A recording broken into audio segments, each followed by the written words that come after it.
Umat Allah yang diberkati Tuhan Yesus Kristus, bersyukur kepada Allah untuk semua kebaikan, kemurahan, dan cintanya.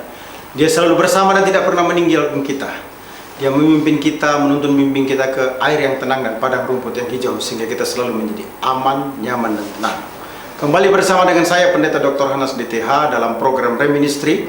Kita akan merenungkan firman Allah yang sejuk, yang membuat kita semakin bertumbuh, berakar, dan berbuah dalam Kristus Yesus Tuhan kita.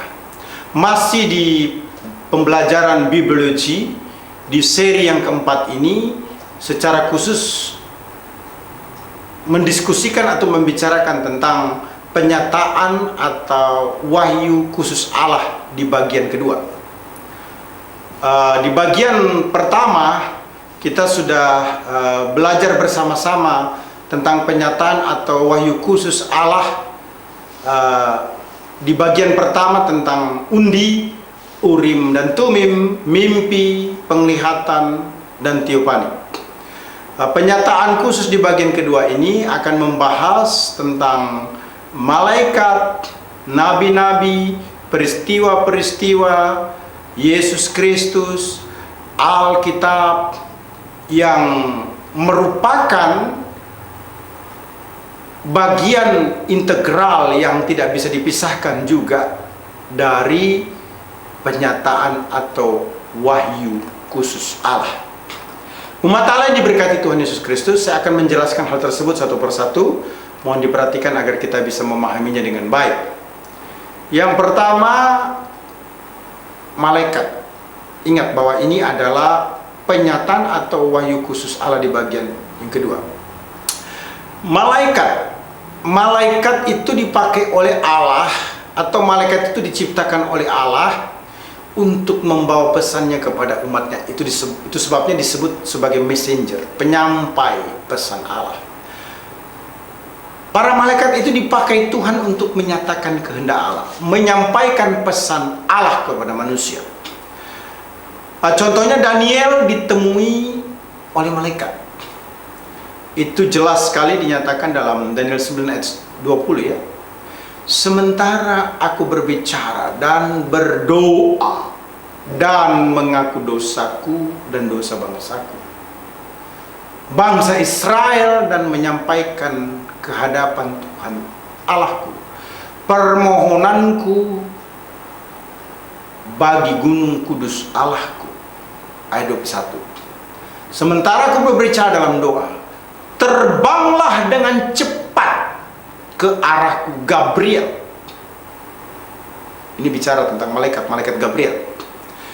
Dia yang telah kulihat dalam penglihatan yang dahulu itu, pada waktu persembahan korban petang hari. Daniel ditemui oleh malaikat.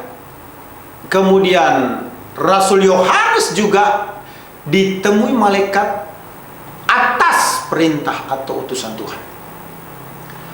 Wahyu 1 ayat 1 memperkuat, inilah wahyu Yesus Kristus yang dikaruniakan Allah kepadanya, supaya ditunjukkannya kepada hamba-hambanya apa yang harus segera terjadi, dan oleh malaikatnya yang diutusnya.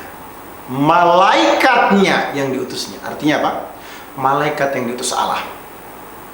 Ia telah menyatakannya kepada hambanya Yohanes. Jelas identifikasi nama Yohanes di sini ditemui oleh malaikat atas utusan Allah.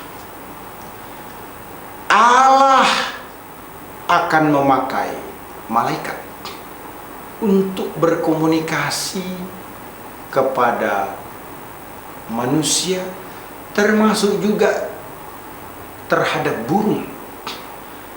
Wahyu 19 ayat 17 berkata, lalu aku melihat seorang malaikat berdiri di dalam matahari dan ia berseru dengan suara nyaring kepada semua burung yang terbang di tengah langit. Katanya, marilah ke sini dan berkumpullah untuk turut dalam perjamuan Allah, perjamuan yang besar. Wow, luar biasa sekali. Malaikat dipakai Tuhan untuk menyatakan dirinya secara khusus. Kemudian nabi-nabi. Nabi-nabi juga adalah media yang Tuhan pakai untuk penyataan khusus. Nabi-nabi dalam perjanjian lama membawa pesan Allah kepada manusia. Contohnya jelas sekali. Nabi Zakaria menerima pesan Allah sebagaimana dinyatakan dalam Zakaria 1 ayat 1. Dalam bulan yang ke-8 pada tahun kedua zaman Darius, datanglah firman Tuhan kepada Nabi Zakaria bin Berekia bin Ido.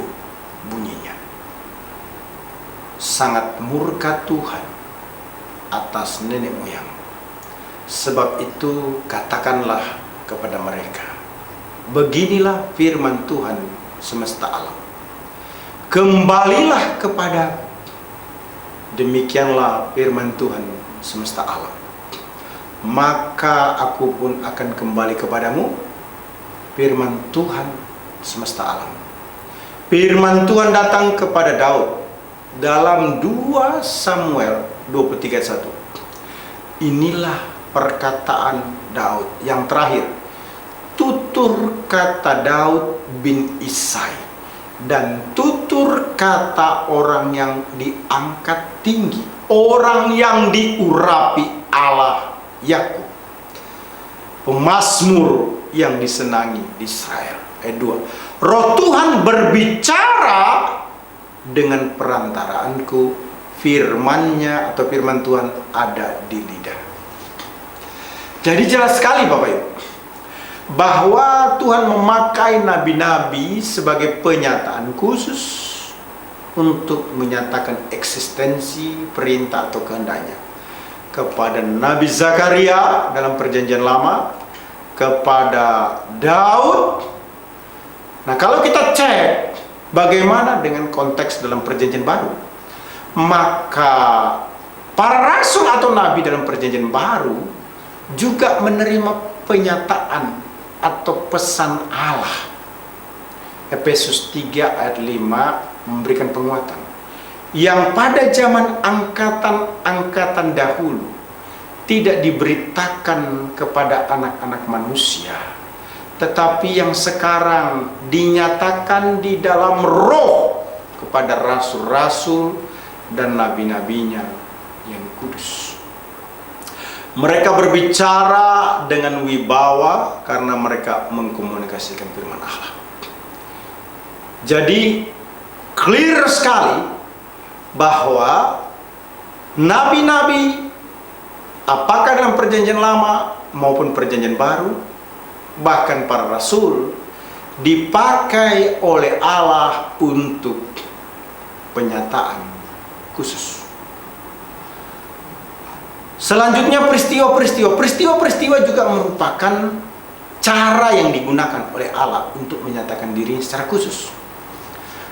Ada aktivitas Allah dalam sejarah yang juga merupakan wahyu atau revelation. Pembebasan umat Allah dari Mesir mewahyukan perbuatan-perbuatan keadilan dari Tuhan, sebagaimana dinyatakan dalam Mika 6 ayat yang kelima. Umatku, baiklah ingat apa yang dirancangkan oleh Balak Raja Moab, dan apa yang dijawab kepadanya oleh Bileam bin Beor, dan apa yang telah terjadi dari Sitim sampai ke Gilgal, supaya engkau mengakui perbuatan-perbuatan keadilan dari Tuhan. Umat Allah yang diberkati Tuhan, ada tindakan penghakiman yang merupakan bukti kuat menyatakan pribadi Allah, sebagaimana dinyatakan dalam Yeskiel 25 ayat yang ke-7.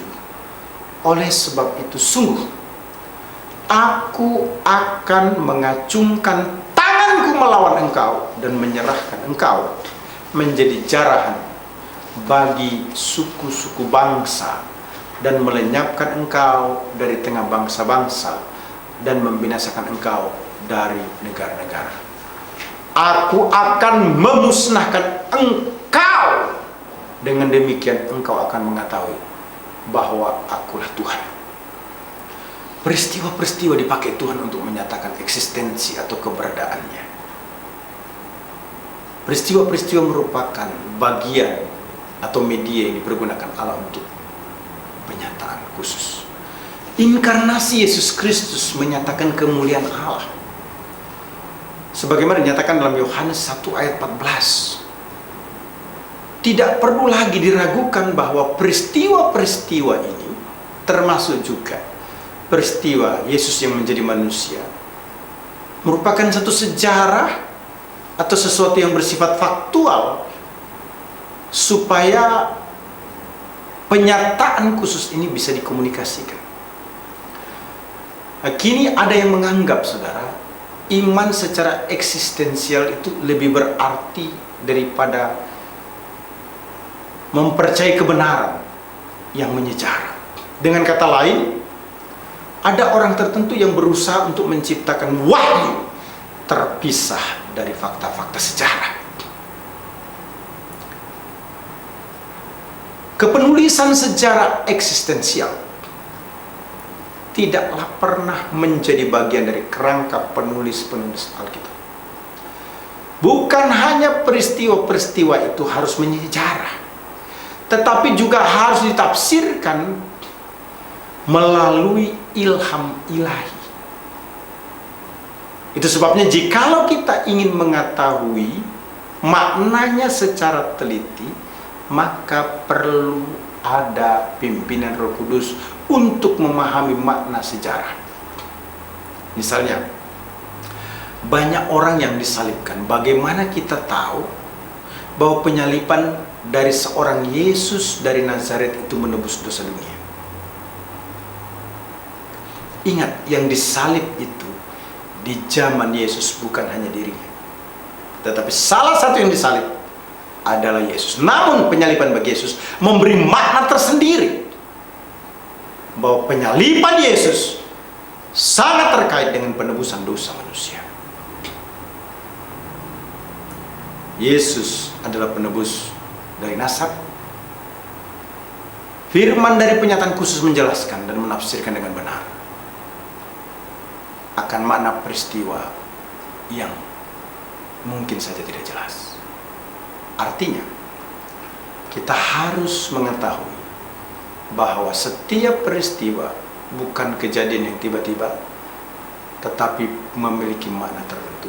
Jika hal itu terkait dengan hal yang spiritual, terkait dengan kekristenan atau keberimanan kepada Allah, semestinya itu menjadi perhatian bagi kita. Kemudian selanjutnya, penyataan khusus adalah Yesus Kristus.